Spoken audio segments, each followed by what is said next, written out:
The call came in just after noon, the kind of call that made officers move faster without asking why. A young woman had been found unresponsive in a small apartment in Russellville, Arkansas. The first responders climbed the narrow staircase to apartment 12, expecting an overdose or a domestic dispute gone wrong. They weren't prepared for what waited on the other side of the door. Nona Dirksmeyer lay on the living room floor, her body curled slightly as if she had dropped mid-step. Blood streaked the carpet in uneven arcs. A lamp lay shattered beside her, its base bent. A heater had been knocked over. The room looked like it had gone through a sudden storm contained within 4 walls. Nona's phone sat on the coffee table, the screen lit with missed calls. She was 19, a college student, and she hadn't shown up for class that morning. Officers secured the scene and called in detectives. The timeline began forming immediately. Nona's boyfriend, Kevin Jones, had come by with his mother after Nona stopped answering her phone. They had found the door unlocked. Inside, they found the room in chaos and Nona on the floor. Kevin's mother called 911 while Kevin tried to check for a pulse, his voice shaking as he yelled her name. Wounds on Nona's head showed she had been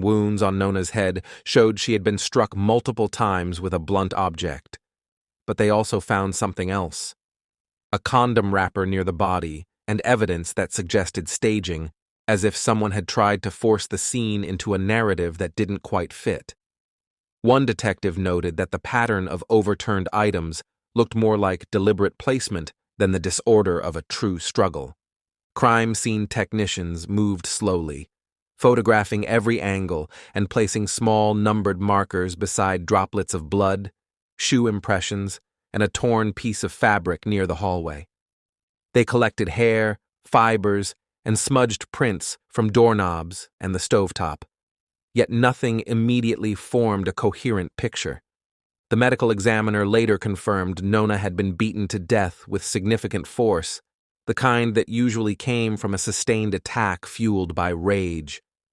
The lack of defensive wounds on her arms suggested she had been caught off guard. Pushed him hard. But detectives fixated on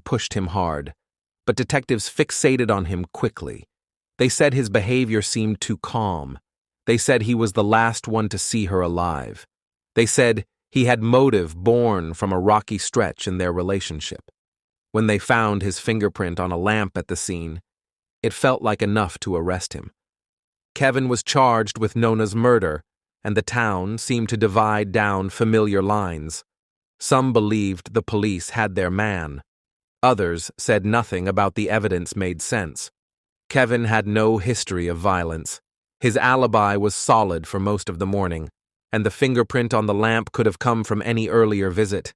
But prosecutors pushed forward, certain they could convince a jury. At trial, Kevin's lawyers dismantled the state's case piece by piece. They showed that the lamp had been moved several times by multiple people before police collected it. They presented evidence that Nona's apartment door had a faulty lock that sometimes failed to latch.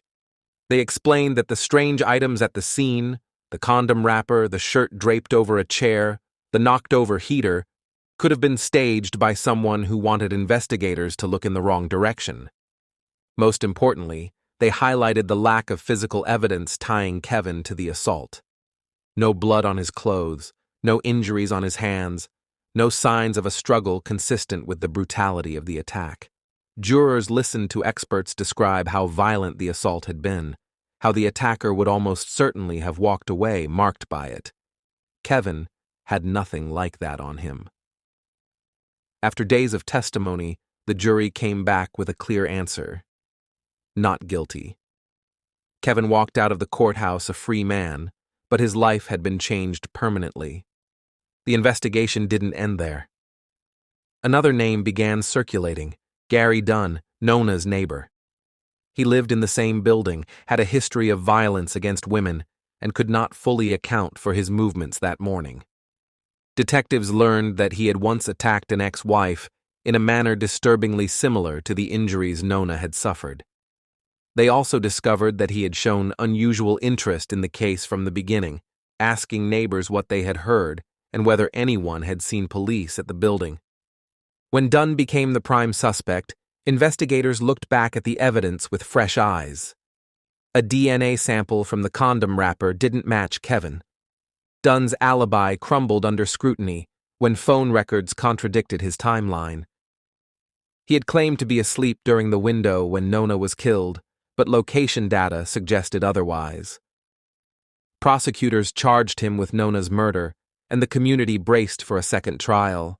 Attacked her in a burst of rage. They attacked her in a burst of rage. They pointed to his past behavior and the similarities between those assaults and Nona's injuries.